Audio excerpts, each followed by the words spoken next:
Salut à toi, pensée du jour numéro 187. Deux petits sujets aujourd'hui. La première, concernant l'entrepreneuriat, la gestion du temps. Quelque chose que je fais pas très bien, mais j'y travaille. Et le sujet principal, ça va être l'apprentissage. Comment amasser des connaissances, comment apprendre. Et l'idée que, personnellement, je pense que j'ai commencé à apprendre quand j'ai arrêté l'école. Ou quand j'ai terminé l'école. Parce que je l'ai pas arrêté, j'ai simplement terminé mon cursus. Ensuite, je suis passé à la suite, donc je vais revenir là-dessus. Première chose concernant la gestion de temps, je pense que en tant qu'entrepreneur, c'est extrêmement important d'apprendre à gérer son temps, parce que gérer son temps, c'est savoir se gérer également, chose que je n'ai pas faite pendant très longtemps. Alors, d'une part pour des causes de nécessité, mais de l'autre également pour des parts d'ignorance, une part d'ignorance et peut-être le fait de simplement ne pas être aware, ne pas être au diapason, on va dire, à l'écoute de moi-même. Et c'est quelque chose que depuis ce début d'année, j'ai essayé vraiment de mettre en place, notamment avec des horaires de travail un petit peu plus structurés, avec l'aide de ma femme, avec Lynn, qui m'aide beaucoup à voilà, mieux m'organiser. Donc là, par exemple, c'est lundi et je commence vendredi, j'avais congé et on est allé à la montagne avec la famille ce week-end. Et aujourd'hui, c'est lundi et j'ai pris encore un jour de congé. Donc je commence ma semaine avec un jour de congé.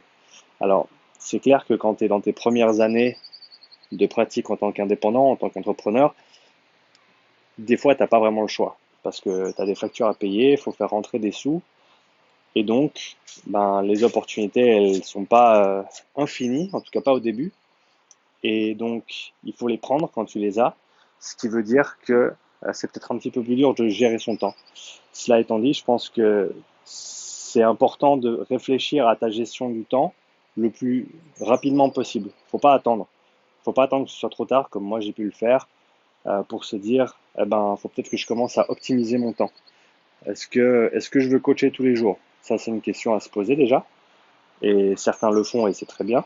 Si ça leur convient, j'ai rien contre. Je l'ai fait pendant très longtemps et je pense que c'est une bonne chose. Mais si tu as d'autres projets que tu souhaiterais développer ou sur lesquels tu souhaiterais travailler, eh ben, il faut t'en donner l'opportunité. Et si tu travailles, si tu coaches tous les jours, ça veut peut-être dire que tu n'as pas l'opportunité de te dédier à d'autres projets de développement. Donc, encore une fois, une question à se poser, est-ce que je veux coacher tous les jours? Si c'est pas le cas, qu'est-ce que je veux faire en plus du coaching? Qu'est-ce que je souhaiterais développer pour mon activité, que ce soit en parallèle au coaching, que ce soit une activité complètement annexe ou complètement détachée du coaching? Peu importe, je pense que quand tu es entrepreneur, tu as l'opportunité, la chance de pouvoir choisir ce que tu fais chaque jour. Et ça ne veut pas dire que ça doit tout être dans le même domaine, tu peux faire plein de choses différentes dans des domaines différents. Euh, mais quoi qu'il arrive, te dégager du temps pour pouvoir explorer ces différentes options ou ces différentes passions que tu as. Hein. Tu as certainement plusieurs choses que tu aimes faire et que tu souhaiterais développer dans le temps. Et donc, s'en donner les moyens, en organisant un petit peu mieux sa semaine, en se disant bah, peut-être que au lieu de coacher 7 jours par semaine, je vais coacher 4 jours par semaine. Je vais essayer de condenser mes coachings sur ces jours-là. Je vais essayer d'organiser mon planning, de parler à mes clients, d'optimiser tout ça pour me donner la place pour faire autre chose. Alors, soit c'est pour des jours de congé parce que tu en as besoin, on en a tous besoin, moins suivant la période de la vie à laquelle on se trouve, moins suivant euh, peut-être ta situation personnelle. Est-ce que tu es en couple? Est-ce que tu as des enfants ou pas? Toutes ces choses-là vont avoir une influence.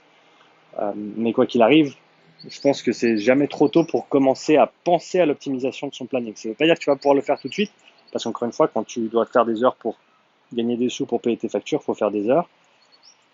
Mais dès que tu peux, optimise ton temps, optimise ton emploi du temps pour te permettre d'évoluer, d'aller vers l'avant. Rappelle-toi que quand tu travailles, quand tu coaches, tu travailles dans ton business. Tu es un employé de ton entreprise. Si tu veux développer ton entreprise, eh ben, il faut consacrer des heures au-delà de simplement coacher ton client, ta cliente ou tes groupes. Et ça, c'est important d'y réfléchir comme ça. Donc, chaque heure que tu passes à coacher, c'est une heure que tu ne passes pas à développer ton activité. Parce que tu es en train de simplement faire le travail pour lequel tu es rémunéré. Et donc, même si tu peux pas le faire tout de suite, pense déjà à ce développement, pense à où tu aimerais aller avec ça. Peut-être que tu souhaites juste rester avec des heures de coaching et c'est très très bien. Je t'en félicite, il n'y a aucun problème là-dessus. Par contre, si tu souhaites développer ton activité, il faut t'en donner les moyens. Et si tu n'organises pas ton temps pour ce faire, eh ben, tu n'y arriveras pas. Ou alors, ça va te prendre beaucoup plus longtemps que ce que ça pourrait te prendre. Donc garde ça en tête, organise ton temps, ou alors au grand minimum, commence à réfléchir à l'organisation et à l'optimisation de ton emploi du temps pour te permettre de développer les aspects de ton entreprise ou d'explorer d'autres passions que tu as dès que possible. Ça, c'est la première chose que je voulais partager aujourd'hui. La deuxième, c'est cette idée que j'ai commencé à apprendre quand j'ai arrêté l'école ou quand j'ai fini l'école. Je pense que j'ai jamais réfléchi au fait d'apprendre quand j'étais à l'école. Quand j'étais plus jeune, quand j'étais ensuite au gymnase, t'apprends parce qu'on te dit d'apprendre. T'apprends parce que t'as besoin de répéter, de te préparer pour le test de vendredi et du coup il faut connaître les trucs et puis si tu connais pas, t'as une mauvaise note. Si t'as une mauvaise note, ça te fout un petit peu en l'air les choses, soit sur le court terme, soit sur le long terme. Donc au final, t'as pas vraiment le choix. Mais une fois que tu termines l'école, une fois que j'ai terminé l'école, eh ben j'ai commencé à apprendre, j'ai commencé à explorer des choses qui moi m'intéressaient. Et ça veut dire quoi? Ça veut dire, ben dans mon cas en tout cas, utiliser, employer des stratégies que je n'avais pas apprises à l'école et qu'on t'enseigne pas nécessairement. Alors ça dépend avec qui tu travailles, si tu as la chance d'être entouré de bonnes personnes ou de très très bons profs, peut-être que tu as la chance d'avoir appris ces choses-là. Moi, je ne l'avais pas appris. Et donc le fait de simplement apprendre, de creuser un sujet parce que ce sujet te passionne, eh ben, tu peux pas simplement te permettre, ou alors tu devrais pas, à mon avis, te contenter d'une seule source d'information, déjà. Donc déjà, de prime abord, tu ne peux pas simplement utiliser une source d'information pour t'informer. Il faut en utiliser plusieurs, parce que si tu veux faire le tour d'un sujet, littéralement, il faut prendre toutes les perspectives, celle de devant, celle de derrière, de gauche, de droite, et toutes celles qu'il y a entre deux, même du dessus et du dessous, si tu veux parler en trois dimensions. Et donc pour ce faire, il faut t'exposer à plein de sources différentes. Tu ne peux pas juste avoir un textbook qui va tout expliquer de A à Z. Alors certes, il y a des manuels qui sont très pratiques et qui sont très complets sur certains sujets, mais à mon avis, ça suffit pas si tu veux vraiment aller au fond des choses. Et je pense honnêtement que j'ai commencé à découvrir ce monde de l'apprentissage en autodidacte, si on veut l'appeler comme ça, après que j'ai terminé mes études, le peu d'études que j'ai fait. Et je pense que c'est il n'y a pas deux personnes qui apprennent pareil. Je pense que ces histoires de moi je suis plutôt visuel, moi je suis plutôt linguistique, moi je suis plutôt etc. C'est super comme catégorisation, mais ça sert pas à grand chose. Et ça sert à rien de se cantonner à une seule manière d'aborder les nouvelles informations et ce que tu essaies d'apprendre. Il faut aller chercher là où les informations sont. Et ça veut dire quoi? Ça veut dire que tu as beau être visuel, mais si tu t'intéresses à la physiologie de l'exercice, comme peut-être je le fais, eh ben, tu vas pas avoir énormément de représentations visuelles ou graphiques des concepts que tu essaies d'aborder. Ça veut dire quoi? Ça veut dire qu'il faut aller certainement lire quelques études, plus que quelques-unes, et donc il faut pouvoir lire et il faut pouvoir te les représenter toi. Et peut-être que si tu es visuel, il faut aller toi te les représenter après l'avoir lu. Mais il ne faut pas se dire, ah bah il n'y a pas d'information visuelle sur ce sujet, donc je vais pas. Non, ça marche pas comme ça.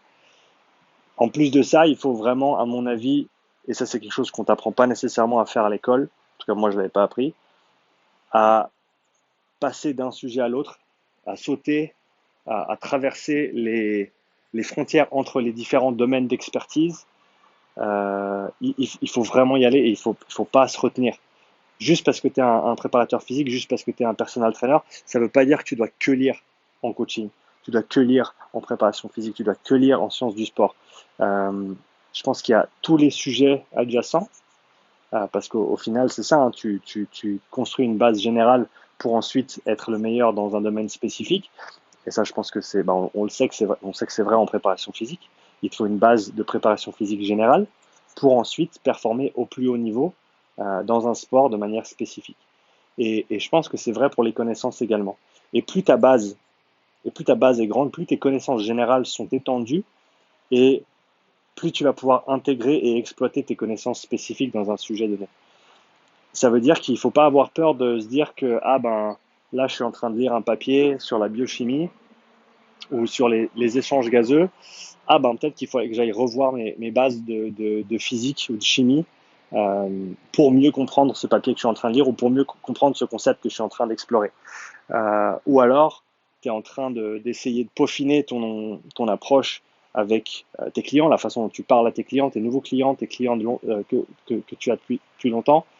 Et ben peut-être que d'aller creuser un petit peu en psychologie, d'aller comprendre ce domaine de compétences un petit peu mieux. Alors voilà, tu ne prétends pas médecin, tu ne prétends pas psychologue, mais de mieux comprendre ce domaine, ce champ de compétences et tout ce qu'il implique, ses tenants et ses aboutissants, ça va faire que tu auras une meilleure compréhension, ça va faire que tu vas certainement, ça veut dire que tu vas certainement faire un meilleur boulot ensuite avec tes clients, avec tes athlètes ou avec les équipes avec lesquelles tu travailles. Donc je pense qu'il faut vraiment pas se limiter à des connaissances spécifiques. Il faut, creuser et continuer à creuser dans la direction qui t'amène vers euh, la trouvaille, si tu veux, que tu recherches. Donc ça veut dire que tu vas peut-être commencer avec un bouquin qui va ensuite te lancer sur un podcast, qui va ensuite te lancer vers un chercheur, donc tu vas lire plusieurs papiers. Ensuite, il y a un concept qui va ressortir et ça, tu vas aller l'investiguer de manière indépendante, peut-être via une présentation YouTube ou via un webinaire gratuit que tu as trouvé quelque part ou payant, ou via une formation d'un expert que tu as découvert au travers de toutes ces recherches. Et je pense qu'il faut être extrêmement fluide dans ce processus pour qu'il te convienne à toi. Le but, c'est pas de se dire, alors voilà, j'ai acheté un bouquin, je vais finir le bouquin parce que j'ai acheté un bouquin. Non, si tu lis les 20 premières pages du bouquin et le bouquin il est à chier, et ben tu lis pas le bouquin. Si vraiment tu as envie de le lire, tu le lis. Mais sinon, va chercher quelque chose qui te parle, littéralement. Va chercher quelque chose qui t'amène quelque chose. Et encore une fois, reste pas juste sur une trame. C'est pas des rails de train. C'est pas des rails de train, c'est une forêt. Tu es en train d'explorer. Tu es en train d'explorer sur le sol, tu es en train d'explorer dans les arbres. Alors, ne reste pas comme entre guillemets à l'école. Ne reste pas sur une seule voie. Ok. Il faut vraiment se détacher de ça, à mon avis, et se permettre, se donner l'opportunité et s'autoriser à explorer et à apprendre de manière transversale. C'est-à-dire, on ne va pas simplement chercher un sujet, on va chercher à gauche, on va chercher à droite, on reviendra sur notre sujet de prédilection, bien sûr, parce qu'au final, si on veut être bon dans ce qu'on fait, bien sûr, il faut y travailler, mais encore une fois, ne néglige pas tes connaissances générales. Juste parce que tu n'étais pas bon en maths à l'école, ça ne veut pas dire qu'aujourd'hui, tu ne peux pas aller regarder 5 vidéos sur YouTube avec un petit bout de papier et un stylo, écrire deux, trois équations, et puis boum, t'en ressors avec quelque chose que tu n'avais pas capté à l'école. Peut-être que tu avais un prof de merde, et peut-être que pour ça, tu n'es pas attaché à cette discipline. Mais peut-être que cette discipline, elle t'est nécessaire aujourd'hui pour aller plus loin dans ton job, pour être un meilleur préparateur physique, pour être un meilleur coach de groupe, etc. etc. Et sans explorer, tu ne sauras pas comment toi tu apprends. Et je pense que c'est des questions qui sont importantes à se poser. Et c'est important d'essayer, c'est important de tester les choses, et c'est important de développer ta propre manière d'apprendre. Parce qu'encore une fois, chaque personne apprend à sa manière. Euh, et pareil dans le temps, peut-être qu'il y a 10 ans, tu apprenais très bien d'une certaine manière, peut-être que lire des bouquins, surligner, faire des résumés, c'est exactement ce qu'il te fallait. Peut-être qu'aujourd'hui, tu as une manière complètement différente d'apprendre. Peut-être qu'il te faut trouver une opportunité de parler pour pouvoir créer un exposé de ce que tu as pensé comprendre et que ça te permet de mieux l'intégrer, ça te permet de vraiment être certain de ce que tu as trouvé. Il ne faut pas se cantonner à une seule façon d'apprendre. Et il faut se donner la possibilité d'apprendre selon euh, ses propres intérêts, ses propres centres d'intérêt et de manière la plus large possible parce qu'au final, ce sera toujours bénéfique pour toi, pour ton développement personnel, professionnel. Et tout le monde y gagne. Toi, tu y gagnes, tes collègues y gagnent, tes athlètes, tes clients y gagnent, tes proches y gagnent aussi. Et donc, n'aie pas peur d'aller explorer des sujets qui sont peu communs ou dont personne ne parle ou dont très peu de monde parle, simplement parce que tu te dis que c'est pas assez spécifique ou ça va pas t'apporter quelque chose directement pour ta pratique en tant que coach. Non. Tout ce que tu vas apprendre, et surtout si tu apprends des choses qui te passionnent, toutes ces choses-là vont t'apporter énormément et vont te faire grandir et te compléter comme personne, comme professionnel dans ton champ de compétences. Donc, pour conclure, n'arrête jamais d'apprendre, n'arrête jamais d'explorer de nouvelles manières d'apprendre et Laisse-toi attirer par des sujets qui t'intéressent, même si tu penses qu'ils ne sont pas à propos par rapport à tes compétences spécifiques. C'est pas grave. Si tu apprends quelque chose, ça va se traduire dans le temps, ça va se traduire sur tes connaissances spécifiques et tu en ressortiras grandi. Voilà, j'espère que cette petite pensée du jour en 2 parties t'a plu. Laisse-moi un petit like comme d'habitude. N'hésite pas à me mettre un petit commentaire. Dis-moi comment toi tu apprends. Est-ce que tu y as déjà pensé? Est-ce que cette vidéo t'a fait réfléchir un petit peu et peut-être va te pousser à aller explorer certains sujets que tu n'as pas abordés précédemment parce que pour une raison ou pour une autre? Et si c'est le cas, quelles sont ces raisons? Ça m'intéresse. Et comme je dis toujours, n'oublie pas de t'abonner à la chaîne. C'est gratuit. Tu peux toujours changer d'avis. À bientôt pour une nouvelle pensée du jour. Allez, ciao.